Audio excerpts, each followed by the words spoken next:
My name is Silvana Carnicero. I am from Argentina, and I'm going to present a project called Bringing UNESCO Sustainable Development Goals into an EFL Global Collaborative Classroom. I carried out this project at my secondary school called Mother of Mercy School, which is located in a small city in the province of Buenos Aires called Avellaneda. And from that school, I wanted to share our students' work with the world. The project started with an invitation which I received from a teacher from Moldova to join her and 10 more countries in a project whose aim was to allow students to give their views on 4 issues of local relevancy which had global impact through the creation of digital narratives. The topics proposed by the Moldovan teacher were 4: tolerance, gender equality, active citizenship, and environment. I decided to amplify my students' voice, allowing them to choose from a greater variety of topics, so I introduced them to UNESCO Sustainable Development Goals, so other global issues appeared in the classroom discussion. I worked in the project with 2 courses in my school, students from 5th year and students from 6th year. As you can see, both groups of students were holding a poster, because the first participation in the project was with a picture of the whole group that should be posted into the project forum, and the poster should include the name of the school, the country of the school, the flag of that country, and images of the topics students had chosen to work on the digital narratives they were going to create. As any collaborative project, the first instances of communication were related to the presentation of participants in the project forum to their global partners. So students created PowerPoint presentations, online PowerPoint presentations, to introduce themselves to the other participating groups. Before creating the digital narratives, students did research on the topics chosen. The research tried to investigate causes, consequences, and possible solutions for the problems selected. With the information found, students prepared PowerPoint presentations that were also shared in the project forum. Since the problems could be similar in different countries, but the causes, consequences, and solutions could be different because those depended on the cultural background of the different places. Once research was shared, students were shown videos on the 7 elements of effective storytelling, for them to take into account these elements at the moment of creating their own stories. The 7 elements are point of view, dramatic question, emotional content, voice, the power of soundtrack, economy, and pacing. First of all, students started by watching stories created by previous participants of the project and analyzing those 7 elements. Then they created their own storyboards, and later they put together word, images, and a digital tool to create the digital narratives. During the process of the project, students put to use different Microsoft technologies. They used PowerPoint Online and OneDrive to share documents and to create collaborative documents. They used these tools to plan their storyboards, to create the scripts for their stories, and also to analyzed the 7 elements of digital storytelling, not only in the stories they viewed, but also in their own stories. Then they used Movie Maker to create the videos, as well as other tools for creating videos. And finally, they made great use of Skype to communicate synchronically with other participants in the project. Skype was used in the final stage of the project to give feedback to the digital narratives created by global partners. Once the digital narratives were ready, they were posted to the project forum and they were also published in YouTube. In this case, we can see an example of a story on the topic of environment, which is retold from the point of view of the Earth, which is suffering the consequences of pollution. This is another story created on one of the topics in UNESCO Sustainable Development Goals, that is life underwater. This story is retold from the point of view of a fish who is suffering the consequences of the rubbish that goes into the water thrown by humans and factories. And we can see the fish asking for help.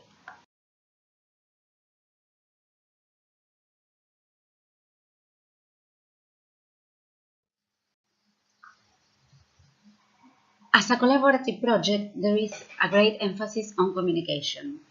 In this kind of projects, communication can be synchronic or asynchronic. Here we have some examples of asynchronic communication. In the project forum, there were 2 threads, one for communication among teachers and the other for communication among students. In the case of communication around teachers, the conversations went around the different details of the project, and the discussions were in relation to how the process was going in the different countries. In the case of the thread devoted to students, communication was around the different tasks that students had to solve for each week in the project. For example, at the very beginning, students posted there the self-introductions. Then they posted their analysis of the videos they had watched to analyze the 7 elements of digital storytelling. Then they also posted the PowerPoint presentations they had created with the information found in the research. And then they posted their final drafts. For students to assess their global partners' final drafts of digital narratives in an objective way, each teacher in the different participating countries gave students a rubric. So, students had to take into account the features described in the rubric to assess their partner's work. The features included the 7 elements of digital storytelling, the use of technological tools they had applied, and the way in which collaboration took place. Synchronic communication via Skype was used for students to give feedback to their global partners, to increase the sense of communication and to increase the feeling that there was another person at the other side of the screen. In the cases in which communication in a synchronic way was not possible for time differences, students posted video messages with the feedback in the project forum. Working with digital narratives in my classroom brought my students many benefits. It improved their digital literacy skills since they had to learn to use different technological tools to create their stories. It improved their written and oral communication skills since there was a permanent negotiation of meaning. Choosing the topics encouraged students' emotion, reflection, action, and self-regulation. They went through a process of self-regulation of their learning because they had to keep to deadlines, they had to reach agreements, they had to self-assess their own work. This project also fostered collaborative work beyond classroom walls because although students started working in the project during classroom time through their mobile devices or in the computer room when it was available, they went on working beyond classroom time because they had the need of finishing the project in time. Creating the digital narratives also encouraged students to use English as a foreign language in a meaningful way.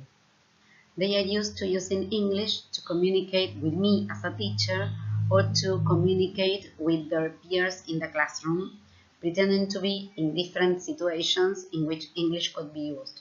But in this project, they used English to communicate with their global peers, and it wouldn't be possible for them to communicate in another language. So they saw the genuine use of the language.